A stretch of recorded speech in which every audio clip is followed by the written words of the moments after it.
पानी, जिसे हम जीवन का आधार मानते हैं, पर क्या आप जानते हैं कि यह साधारण सा दिखने वाला जल पूरे ब्रह्मांड के सबसे बड़े रहस्यों में से एक है।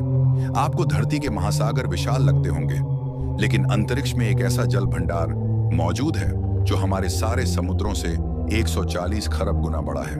और इस तथ्य को हिंदू पुराणों ने भी सृष्टि की शुरुआत और पृथ्वी की रक्षा में जल की अद्भुत महिमा का वर्णन हजारों साल पहले कर दिया था।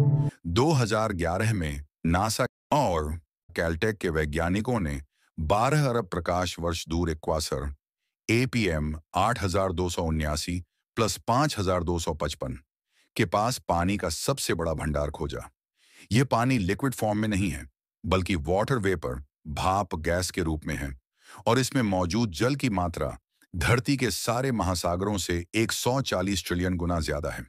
यानी अगर धरती का पूरा पानी एक ड्रॉप है, तो यह बादल एक सागर है। इतना विशाल वाटर क्लाउड होने का मतलब है कि पानी ब्रह्मांड की शुरुआत से ही मौजूद था। इसका तापमान -53 डिग्री सेल्सियस से लेकर 727 डिग्री सेल्सियस तक है, और यह बिग बैंग के केवल 1.6 अरब साल बाद ही बन गया था। विज्ञान हमें बताता है कि ब्रह्मांड का आधार सिर्फ आग और गैस नहीं, बल्कि जल भी है। और यही विष्णु सहस्त्र नाम और पुराणों में वर्णन है कि सृष्टि से पहले केवल असंख्य जल था।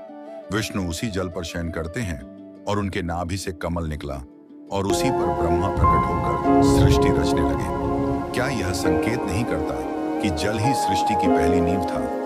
देवताओं और असुरों ने भी जीवन का अमृत पाने के लिए क्षीर सागर का मंथन किया। उस महासागर से अमृत, चंद्रमा, लक्ष्मी और कई अद्भुत रत्न निकले। यह कथा दर्शाती है कि जीवन के रहस्य और शक्ति जल से ही निकलती है।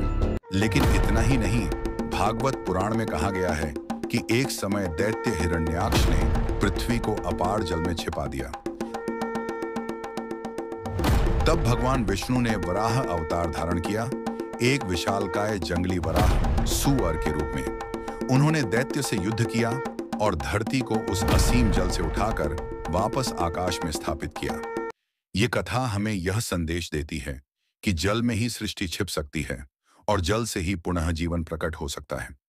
आज विज्ञान कहता है कि ब्रह्मांड में अरबों साल से पानी मौजूद है, और हमारे ग्रंथ कहते हैं कि सृष्टि का जन्म जल से हुआ और जल ही उसका आधार है। चाहे वो 140 खरब महासागरों जितना जल रिजर्वॉयर हो, या फिर क्षीर सागर और वराह अवतार की कथा, दोनों यही संदेश देते हैं कि जल ही जीवन है और जल ही ब्रह्मांड की आत्मा है। तो अगली बार जब आप पानी पिएं, याद रखिए, आप